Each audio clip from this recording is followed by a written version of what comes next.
Assalamualaikum warahmatullahi wabarakatuh. Saya Setia Rika Putri dengan nomor NIM 1705520210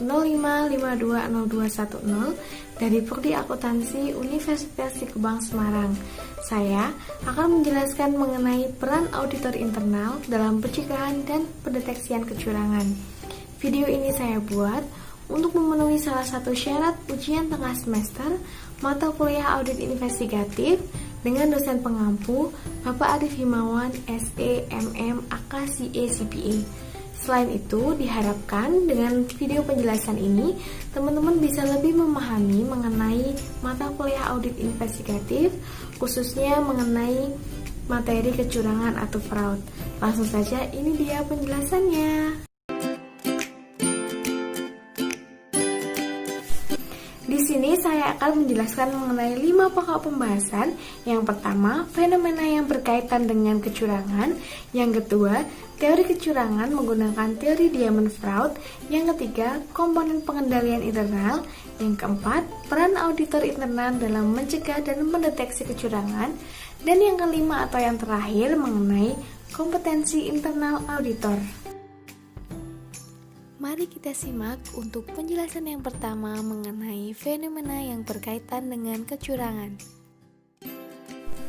Sebelum membahas mengenai fenomena yang berkaitan dengan kecurangan, saya akan membahas dulu mengenai apa itu kecurangan.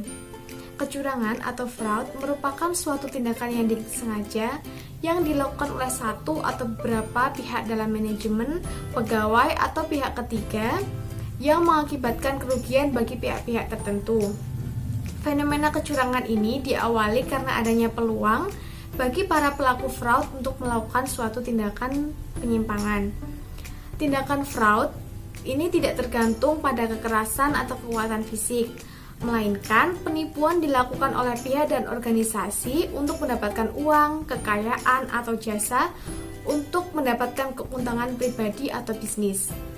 Keresahan ekonomi membuat bagi pelaku fraud menemukan cara untuk melakukan tindakan kecurangan dalam gerak dan jenis pelaku baru yang bersifat licik.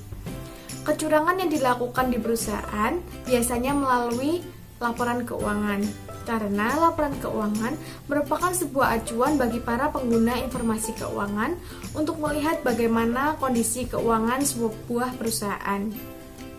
Laporan keuangan menjadi salah satu bentuk alat komunikasi perusahaan mengenai data keuangan atau aktivitas operasional perusahaan kepada para pengguna informasi keuangan yang meliputi pihak manajemen, karyawan, investor, kreditor, supplier, pelanggan, maupun pemerintah. Association of Certified Fraud Examiners atau SCFE menggambarkan occupational fraud dalam bentuk fraud tree. Fraud tree ini merupakan gambaran sistematis yang menunjukkan bagian-bagian dari fraud. Fraud terdiri dari 3 cabang pokok, yaitu yang pertama kecurangan pelaporan keuangan atau fraudulent financial statement, yang kedua penyalahgunaan aset atau asset misappropriation, dan yang ketiga korupsi atau corruption.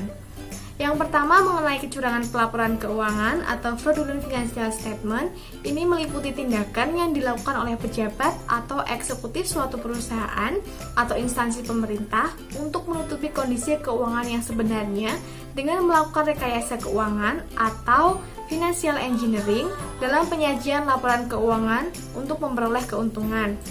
Kemudian yang kedua yaitu penyalahgunaan aset atau asset misappropriation. Ini sangat sering terjadi dalam dunia bisnis.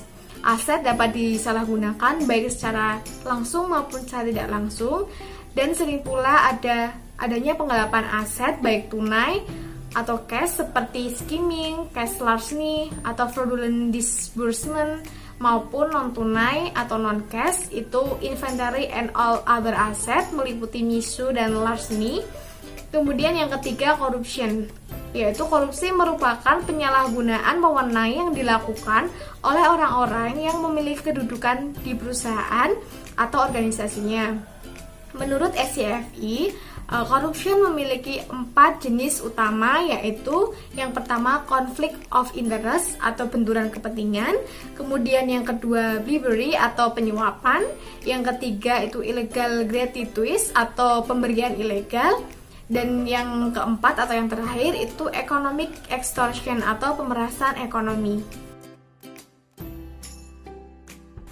Untuk fenomena yang berkaitan dengan kecurangan, saya mengambil 3 contoh yang terjadi di Indonesia maupun di dunia. Yang pertama ada kasus Enron Corp yang merupakan salah satu kasus praktik kecurangan pelaporan keuangan yang sangat terkenal di dunia.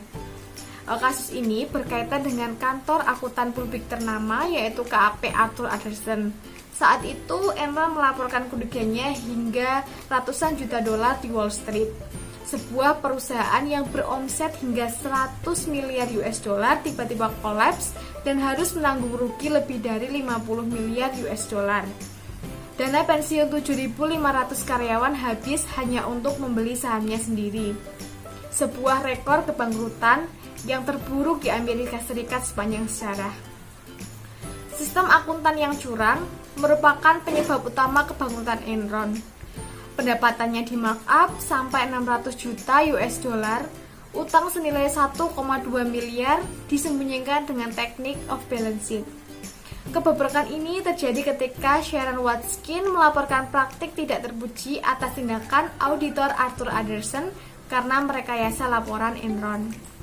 Kemudian kasus yang kedua yaitu kasus WorldCom, di mana mencuat setelah perusahaan ini mengaku telah mengembangkan keuntungannya hingga 3,8 miliar US dollar pada periode Januari 2001 dan Maret 2002. Pada tahun 2001 hingga tahun 2002, WorldCom memasukkan 3,8 miliar US dollar yang merupakan biaya operasional ke dalam pos investasi.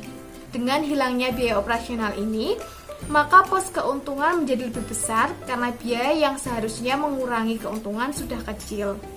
Dengan keuntungan yang terlihat besar, maka akan menunjukkan bahwa kinerja WorldCom sangat bagus. Terungkapnya skandal fraud membuat saham WorldCom anjlok 94% waktu itu. Kemudian yang ketiga yaitu kasus mengenai PT Kimia Farma yang bergerak di bidang farmasi dan sudah menjadi perusahaan go public sejak tahun 2001. Berdasarkan indikasi oleh Kementerian BUMN dan pemeriksa OJK, ditemukan adanya salah saji dalam laporan keuangan yang mengakibatkan lebih saji atau overstatement laba bersih sebesar 32,6 miliar atau 24,7% dari laba bersih yang dilaporkan. Salah saji ini terjadi dengan cara melebih sajikan penjualan dan persediaan pada 3 unit usaha dan dilakukan dengan menggelambungkan harga persediaan yang telah diotorisasi oleh Direktur Produksi untuk menentukan nilai persediaan pada unit distribusi PT Kimia Farma. Selain itu, manajemen PT Kimia Farma melakukan pencatatan ganda atas penjualan pada 2 unit usaha. PT Kimia Farma dalam memanipulasi laporan keuangan perusahaan menggunakan ROA sebagai alat untuk memanipulasi laporan keuangan tersebut. Saat itu setelah kasusnya terungkap, harga saham PT Kimia Farma menurun drastis ketika sudah terungkap tersebut. Untuk pembahasan yang kedua mengenai teori kecurangan, yaitu Diamond Theory. Sebelum saya membahas secara terperinci mengenai teori Diamond Fraud, saya akan membahas dulu mengenai perkembangan teori-teori kecurangan. Yang pertama ada teori triangle, di mana sebuah teori yang dikembangkan oleh Donald R. Fisher mengemukakan hipotesis mengenai fraud untuk menjelaskan alasan mengapa orang melakukan fraud. Fisher mengungkapkan bahwa ada 3 faktor yang mendukung seorang melakukan fraud. Yang pertama yaitu pressure atau tekanan, yang kedua opportunity atau peluang, dan yang ketiga rationalization atau rasionalisasi. Kemudian yang kedua ada fraud scale, di mana merupakan perkembangan teori-teori dari teori sebelumnya yaitu teori fraud triangle. Teori scale ini merupakan teori lanjutan dari teori fraud triangle yang merupakan pengukuran dari teori tersebut. Dalam teori ini, dapat mengetahui kemungkinan terjadinya tindakan fraud, yaitu kecurangan dengan cara mengamati tekanan, kesempatan, dan integritas pelaku yang akan melakukan fraud. Kemudian yang ketiga ada teori Ghosn, di mana teori ini dikembangkan oleh Bologna pada tahun 1999. Dalam teori ini terdapat 4 faktor yang mendorong terjadinya fraud. Yang pertama yaitu greed atau keserakahan, yang kedua opportunity atau peluang, yang ketiga needs atau kebutuhan, dan yang keempat exposure atau pengungkapan. Kemudian yang ketiga ada diamond fraud. Teori ini merupakan pengembangan dari triangle theory. Karena seiring dengan perkembangan zaman, ditemukan satu faktor baru yang merupakan alasan seseorang melakukan kecurangan, yaitu capability atau kapabilitas. Jadi, teori fraud diamond ini adalah teori yang menunjukkan hubungan antara 4 elemen, yaitu insentif atau pressure atau tekanan, kemudian opportunity atau peluang, kemudian rationalization atau pembenaran, dan yang keempat ada capability atau kapabilitas. Kemudian ada teori seiring pengembangan zaman, ada teori fraud crown pentagon, di mana teori ini dikemukakan oleh Crisci mencetuskan teori fraud triangle dulu dengan 3 hal yang menunjukkan terjadinya fraud, kemudian menjadi fraud diamond dengan tambahan satu faktor lagi yaitu capability atau kapabilitas. Kemudian yang terbaru ini ada fraud pentagon theory, yaitu kondisi perusahaan yang kini semakin berkembang dan kompleks dibandingkan dulu, serta para pelaku fraud yang kini lebih cerdik dan mampu mengakses berbagai informasi perusahaan. Hal ini menyebabkan teori fraud perlu dikembangkan dari fraud triangle menjadi fraud pentagon. Ada 5 elemen dalam fraud pentagon ini, yaitu pressure, opportunity, rationalization, capability, dan arrogance.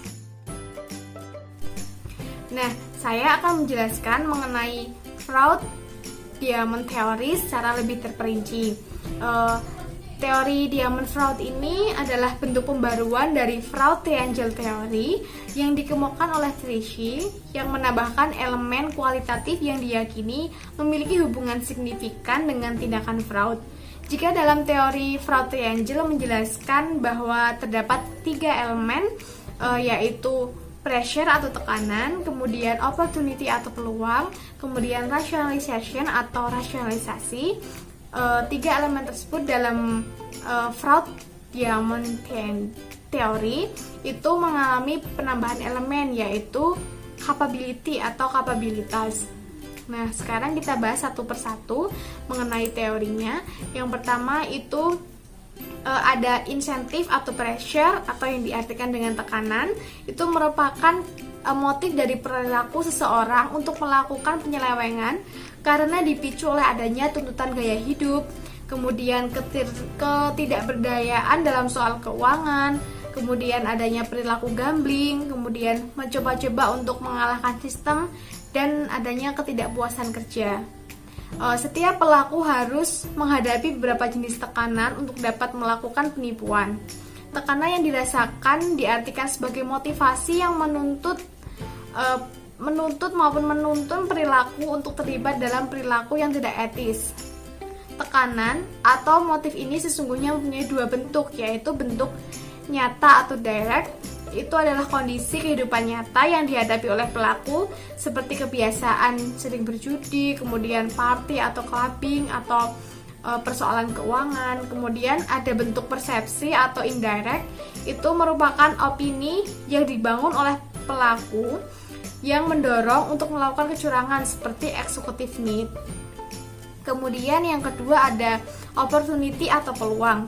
Itu kaitannya dengan fraud, diartikan sebagai suatu keadaan yang memungkinkan seseorang untuk dapat melakukan tindakan kecurangan seperti penyelewengan. Peluang bisa terjadi karena dipengaruhi oleh lemahnya pengendalian internal, kemudian pengawasan yang kurang terkontrol, atau karena posisi yang strategis. Dengan memanfaatkan suatu kondisi atau posisi tertentu, seseorang dapat dengan leluasa mengatur kepentingan orang banyak. Hal yang paling menonjol di sini adalah pengendalian internal. Pengendalian internal yang tidak baik akan memberi peluang orang untuk melakukan kecurangan. Kemudian yang ketiga, rationalization atau rasionalisasi, di mana memungkinkan penipu memandang tindakannya ilegal ini sebagai suatu tindakan yang dapat diterima, sehingga rasionalisasi ini menjadi elemen penting dalam terjadinya fraud, di mana pelaku selalu memberi pembenaran atas perbuatannya yang curang itu. Sikap atau karakter yang dimiliki pelaku akan menentukan rasionalisasi atas pembenaran kecurangan yang dilakukan. Contohnya, bagi mereka yang umumnya tidak jujur, mungkin lebih mudah untuk merasionalisasi penipuan. Pada akhirnya, tindakan rasionalisasi ini hanya akan menghasilkan pemakluman dari tindakan fraud yang telah terjadi, apalagi jika tindakan fraud dilakukan secara terus-menerus. Kemudian yang keempat yaitu capability atau kemampuan atau kapabilitas, di mana diartikan sebagai kemampuan atau kelebihan seseorang dalam memanfaatkan keadaan yang melingkupinya, yang mana kemampuan ini lebih banyak diarahkan pada situasi untuk mengelabui sistem pengendalian internal dengan tujuan untuk melegalkan hal-hal yang sebenarnya dilarang dalam suatu organisasi. Dalam kenyataannya, ternyata ada satu faktor lain yang perlu dipertimbangkan, yaitu individual capability. Individual capability adalah sifat dan kemampuan pribadi seseorang yang mempunyai peranan besar yang memungkinkan melakukan suatu tindakan kecurangan. Pada elemen individual capability, terdapat beberapa komponen kemampuan atau capability untuk menciptakan fraud, yaitu posisi atau fungsi seseorang dalam perusahaan, kemudian kecerdasan, kemudian tingkat kepercayaan diri, kemudian kemampuan pemaksaan, kemudian kebohongan yang efektif, kemudian ada kekebalan terhadap stres. Untuk pokok pembahasan yang ketiga mengenai komponen pengendalian internal. Selanjutnya, saya akan menjelaskan mengenai komponen pengendalian internal. Dalam memperkuat pengendalian internal di perusahaan, COSO atau The Committee of Sponsoring Organization of the Trade Work Commission memperkenalkan suatu kerangka pengendalian internal yang lebih luas daripada model pengendalian akuntansi yang tradisional dan mencakup manajemen risiko, yaitu pengendalian internal terdiri dari 5 komponen yang saling terkait, yaitu antara lain yang pertama lingkungan pengendalian atau control environment. Dalam hal ini, lingkungan pengendalian menciptakan suasana pengendalian dalam suatu organisasi dan mempengaruhi kesadaran personal organisasi tentang pengendalian. Lingkungan pengendalian merupakan dasar untuk semua komponen pengendalian internal, menyediakan disiplin dan struktur. Berdasarkan rumusan COSO bahwa lingkungan pengendalian didefinisikan sebagai seperangkat standar, proses, dan struktur yang memberikan dasar untuk melaksanakan pengendalian internal di seluruh organisasi.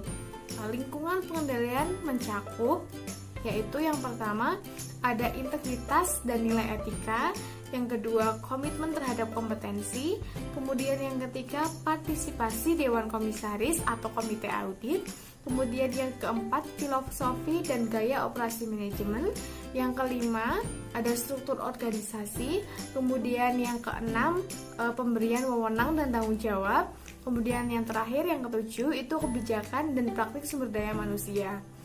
COSO menyatakan bahwa terdapat 5 prinsip yang harus ditegakkan atau dijalankan dalam organisasi untuk mendukung lingkungan pengendalian agar dapat terwujud dengan baik, yaitu yang pertama, organisasi yang terdiri dari dewan direksi, manajemen, dan personel lainnya menunjukkan komitmen terhadap integritas dan nilai-nilai etika. Kemudian yang kedua, dewan direksi menunjukkan independensi dari manajemen dan dalam mengawasi pengembangan dan kinerja pengendalian internal. Kemudian yang ketiga, manajemen dengan pengawasan dewan direksi menetapkan struktur, jalur pelaporan, wewenang-wewenang, dan tanggung jawab dalam mengejar tujuan. Yang keempat, organisasi menunjukkan komitmen untuk menarik, mengembangkan, mempertahankan individu yang kompetensi sejalan dengan tujuan. Kemudian yang kelima, organisasi meyakinkan individu bertanggung jawab dan atas tugas dan tanggung jawab pengendalian internal mereka dalam mengejar tujuan. Kemudian pengendalian internal yang kedua yaitu penaksiran risiko atau risk assessment. Menurut COSO, penilaian risiko melibatkan proses yang dinamis dan interaktif untuk mengidentifikasi dan menilai risiko terhadap pencapaian tujuan. Risiko itu sendiri dipahami sebagai suatu kemungkinan bahwa suatu peristiwa akan terjadi dan mempengaruhi pencapaian tujuan entitas. Dan risiko terhadap pencapaian seluruh organisasi dan entitas ini dianggap relatif terhadap toleransi risiko yang ditetapkan. Oleh karena itu, penilaian risiko membentuk dasar untuk menentukan bagaimana risiko dikelola oleh organisasi. Prinsip-prinsip yang mendukung penilaian risiko menurut COSO antara lain, yang pertama, organisasi menetapkan tujuan risiko terhadap pencapaian tujuan di seluruh entitas dan analisis risiko sebagai dasar untuk menentukan bagaimana risiko tersebut dikelola. Kemudian, organisasi menetapkan tujuan dengan kejelasan yang cukup untuk memungkinkan identifikasi dan penilaian risiko yang berkaitan dengan tujuan. Kemudian yang ketiga, organisasi mempertimbangkan potensi kecurangan dalam menilai risiko terhadap pencapaian tujuan. Yang keempat, organisasi mengidentifikasi dan menilai yang signifikan dapat mempengaruhi sistem pengendalian internal. Risiko itu dapat timbul atau berubah karena keadaan seperti adanya perubahan dalam lingkungan operasi, kemudian adanya personel baru, kemudian sistem informasi yang baru atau diperbaiki, kemudian adanya teknologi baru, kemudian lini produk atau aktivitas baru, kemudian operasi luar negeri atau adanya standar akuntansi yang baru. Kemudian untuk pengendalian internal yang ketiga yaitu standar pengendalian atau control activities. Menurut COSO, aktivitas pengendalian adalah tindakan-tindakan yang ditetapkan melalui kebijakan-kebijakan dan prosedur-prosedur yang membantu memastikan bahwa arahan manajemen untuk mengurangi risiko terhadap pencapaian tujuan dilakukan. Aktivitas pengendalian dilakukan pada semua tingkat entitas, pada berbagai tahap dan proses bisnis, dan atas lingkungan teknologi. Aktivitas pengendalian memiliki berbagai macam tujuan dan diterapkan dalam berbagai tindakan dan fungsi organisasi. Aktivitas pengendalian meliputi kegiatan yang berbeda seperti otorisasi, verifikasi, rekonsiliasi, analisis, prestasi kerja, menjaga keamanan harta perusahaan, dan pemisahan fungsi. Kemudian COSO menegaskan mengenai prinsip-prinsip dalam organisasi yang mendukung aktivitas pengendalian, yaitu antara lain organisasi memilih dan mengembangkan aktivitas pengendalian yang berkontribusi terhadap mitigasi risiko pencapaian sasaran pada tahap yang dapat diterima. Kemudian, organisasi memilih dan mengembangkan aktivitas pengendalian umum atas teknologi untuk mendukung tercapainya tujuan. Kemudian yang ketiga, organisasi menyebarkan aktivitas pengendalian melalui kebijakan-kebijakan yang menetapkan apa yang diharapkan dan prosedur-prosedur yang menempatkan kebijakan-kebijakan ke dalam tindakan. Kemudian pengendalian internal yang keempat yaitu informasi dan komunikasi atau information and communication. COSO menjelaskan bahwa informasi sangat penting bagi setiap entitas untuk melaksanakan tanggung jawab pengendalian internal guna mendukung pencapaian tujuan-tujuan. Informasi yang diperlukan manajemen adalah informasi yang relevan dan berkualitas baik yang berasal dari sumber internal maupun eksternal, dan informasi yang digunakan untuk mendukung fungsi komponen-komponen lain pengendalian internal. Informasi diperoleh ataupun dihasilkan melalui proses komunikasi antar pihak internal maupun eksternal yang dilakukan secara terus-menerus, berulang, dan berbagi. Kebanyakan organisasi membangun suatu sistem informasi untuk memenuhi kebutuhan informasi yang andal, relevan, dan tepat waktu. Kemudian, pengendalian internal yang kelima yaitu pemantauan atau monitoring. Aktivitas pemantauan menurut COSO merupakan kegiatan evaluasi dengan beberapa bentuk apakah yang sifatnya berkelanjutan, terpisah, maupun kombinasi keduanya yang digunakan untuk memastikan apakah masing-masing dari kelima komponen pengendalian internal mempunyai fungsi-fungsi dalam setiap komponen ada dan berfungsi. Kegiatan pemantauan meliputi proses penilaian kualitas pengendalian internal sepanjang waktu dan memastikan apakah semuanya dijalankan seperti yang diinginkan serta apakah telah disesuaikan dengan perubahan keadaan. Pemantauan seharusnya dilakukan oleh personel yang semestinya melakukan pekerjaan tersebut, baik pada tahap desain maupun pengoperasian pengendalian pada waktu yang tepat, guna menentukan apakah pengendalian internal tersebut telah disesuaikan dengan perubahan keadaan yang selalu dinamis.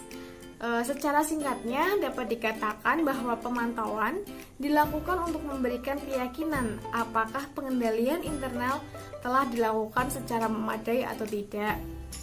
Dari hasil pemantauan tersebut dapat ditemukan kelemahan dan kekurangan pengendalian sehingga dapat diusulkan pengendalian lebih baik. Selanjutnya, pokok pembahasan yang keempat mengenai peran internal auditor dalam mencegah dan mendeteksi kecurangan. Sebelumnya, saya akan membahas mengenai apa itu internal auditing. Internal auditing itu merupakan suatu penilaian yang dilakukan oleh pegawai suatu perusahaan yang terlatih mengenai ketelitian, dapat dipercayai, efisiensi, dan kegunaan catatan-catatan akuntansi perusahaan serta pengendalian intern yang terdapat dalam perusahaan. Tujuannya adalah untuk membantu pimpinan perusahaan atau manajemen dalam melaksanakan tanggung jawabnya dengan memberikan analisa, penilaian, saran, dan komentar mengenai kegiatan yang diaudit. Untuk mencapai tujuan tersebut, internal auditor itu melakukan kegiatan-kegiatan seperti menelaah dan menilai kebaikan, memadai tidaknya dan penerapan sistem pengendalian manajemen, struktur pengendalian intern, dan pengendalian operasional lainnya, serta mengembangkan pengendalian yang efektif dengan biaya yang tidak terlalu mahal. Kemudian memastikan ketaatan terhadap kebijakan, rencana, dan prosedur-prosedur yang telah ditetapkan oleh manajemen. Selanjutnya, memastikan seberapa jauh harta perusahaan dipertanggungjawabkan dan dilindungi dari kemungkinan terjadinya segala bentuk pencurian, kecurangan, dan penyalahgunaan. Selanjutnya, memastikan bahwa pengelolaan dana yang dikembangkan dalam organisasi dapat dipercaya. Kemudian menilai mutu pekerjaan setiap bagian dalam melaksanakan tugas yang diberikan oleh manajemen. Kemudian menyarankan perbaikan-perbaikan operasional dalam rangka meningkatkan efisiensi dan efektivitas. Dari kegiatan-kegiatan auditor internal tersebut dapat disimpulkan bahwa internal auditor itu memiliki peranan dalam pencegahan kecurangan atau fraud preventif, kemudian pendeteksian kecurangan atau fraud detection, dan memiliki peranan dalam penginvestigasian kecurangan atau fraud investigation. Setelah menyimak beberapa pembahasan yang saya jelaskan, muncul nih pertanyaan, bagaimana sih peran internal auditor dalam mencegah kecurangan? Lalu muncul lagi nih pertanyaan mengenai bagaimana sih peran internal auditor dalam mendeteksi kecurangan? Nah, sebenarnya peran utama dari internal auditor sesuai dengan fungsinya dalam pencegahan kecurangan adalah berupaya untuk menghilangkan atau mengeliminir sebab-sebab timbulnya kecurangan tersebut. Karena pencegahan terhadap akan terjadinya suatu perbuatan curang akan lebih mudah daripada mengatasi bila telah terjadi kecurangan tersebut. Pencegahan kecurangan pada umumnya adalah aktivitas yang dilaksanakan manajemen dalam hal penetapan kebijakan, sistem, dan prosedur yang membantu meyakinkan bahwa tindakan yang diperlukan sudah dilakukan Dewan Komisaris, manajemen, dan personil lain perusahaan untuk dapat memberikan keyakinan memadai dalam mencapai 3 tujuan pokok, yaitu keandalan pelaporan keuangan, efektivitas dan efisiensi operasi, serta kepatuhan terhadap hukum dan peraturan yang berlaku. Untuk hal tersebut, kecurangan mungkin bisa terjadi harus dicegah, antara lain dengan cara yang pertama, membangun struktur pengendalian internal yang baik. Kemudian yang kedua, mengefektifkan aktivitas pengendalian. Yang ketiga, meningkatkan kultur organisasi. Dan yang keempat, yaitu dengan mengefektifkan fungsi internal audit itu sendiri. Adanya risiko dari sebuah kecurangan mengharuskan internal auditor untuk menyusun tindakan pencegahan atau preventif untuk menangkal terjadinya kecurangan. Namun, pencegahan saja tidaklah memadai. Internal auditor harus memahami pula bagaimana cara mendeteksi secara dini terjadinya kecurangan yang mungkin timbul. Tindakan pendeteksian tidak dapat digeneralisasi terhadap semua kecurangan. Masing-masing jenis kecurangan memiliki karakteristik tersendiri. Sehingga untuk dapat mendeteksi kecurangan perlu kiranya pemahaman yang baik terhadap jenis-jenis kecurangan yang mungkin timbul dalam perusahaan. Sebagian besar bukti-bukti kecurangan merupakan bukti-bukti yang sifatnya tidak secara langsung. Petunjuk adanya kecurangan biasanya ditunjukkan oleh munculnya gejala-gejala seperti adanya perubahan gaya hidup atau perilaku seseorang. Kemudian dokumentasi yang mencurigakan, kemudian keluhan dari pelanggan ataupun kecurigaan dari rekan sekerjanya. Pada awalnya, kecurangan ini akan tercermin melalui timbulnya karakteristik tertentu, baik yang merupakan kondisi atau keadaan lingkungan maupun perilaku seseorang. Karakteristik yang bersifat kondisi atau situasi tertentu, perilaku atau kondisi seseorang personal tersebut dinamakan dengan red flag atau fraud indicators. Meskipun timbulnya red flag tersebut tidak selalu merupakan indikasi adanya kecurangan, namun red flag ini biasanya selalu muncul di setiap kasus kecurangan yang terjadi.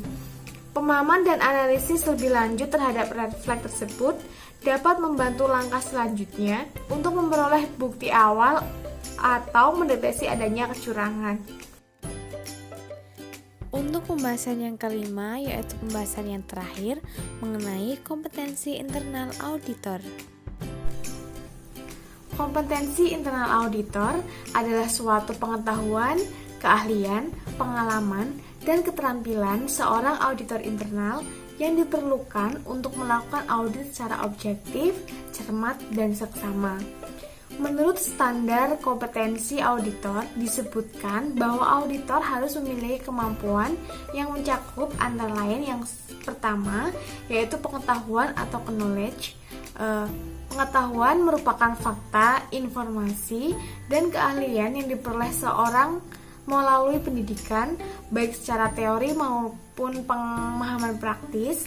Kompetensi dalam aspek pengetahuan merupakan pengetahuan di bidang pengawasan yang harus dimiliki oleh seluruh auditor di semua tingkat atau jenjang jabatan. Perolahan pengetahuan melibatkan proses kognitif yang kompleks meliputi persepsi, pembelajaran, komunikasi, asosiasi, dan argumentasi. Kemudian yang kedua yaitu keterampilan atau keahlian atau skill, di mana keterampilan merupakan kemampuan untuk melakukan tugas baik atau lebih baik dari rata-rata. Kompetensi dari aspek keterampilan atau keahlian merupakan keterampilan atau keahlian di bidang pengawasan yang harus dimiliki oleh seluruh auditor di semua tingkat atau jenjang jabatan. Kemudian yang ketiga yaitu sikap perilaku atau attitude. Sikap perilaku mewakili rasa suka atau tidak kepada seseorang pada suatu hal.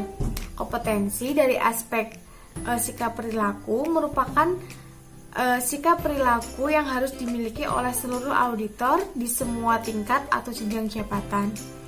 Selain ketiga hal tersebut, dalam standar kompetensi auditor pasal 3 ayat 2, auditor wajib mempertahankan kompetensinya melalui pendidikan dan pelatihan profesional berkelanjutan atau continuing professional education guna menjamin kompetensi yang dimilikinya sesuai dengan kebutuhan organisasi dan perkembangan lingkungan pengawasan.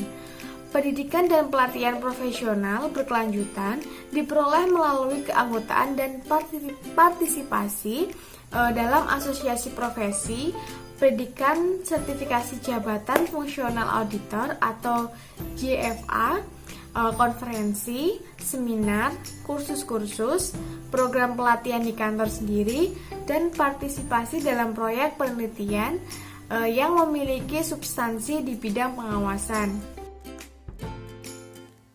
Sekian yang dapat saya jelaskan. Thanks for watching. Semoga bermanfaat. Bye-bye.